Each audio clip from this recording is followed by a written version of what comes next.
अस्सलामुअलैकुम रहमतुल्लाहि वबरकातुहू। क्या हाल चाल है जी? माशाल्लाह जी। ये पोपट नाम रखा हुआ है इसका, पोपट है यानी कि प्यारा। ये पोपट इसका नाम रखा है और इसका वज़न जो है कितना जी, 330 kg लाइव वेट है। 450 रुपये किलो के हिसाब से इसका वज़न है। माशाल्लाह आप इसकी नाफ चेक करें, इसकी झालर चेक करें, खूबसूरत है, आउटस्टैंडिंग है माशाल्लाह। और 2022 और 23 वाली कुर्बानी पे ये बच्चा जो है लग सकता है।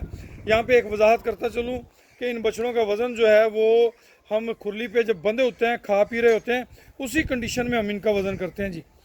तो 450 रुपये kg, 330 kg इसका वज़न है और इसमें कोई बारगेनिंग नहीं है, ये फ़िक्स रेट है।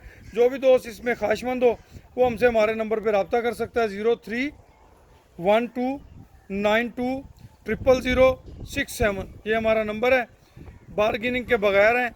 जो भी दोस्त इसके अंदर ख्वाहिशमंद है वो ले सकता है जी। खुश रहें, आबाद रहें जी।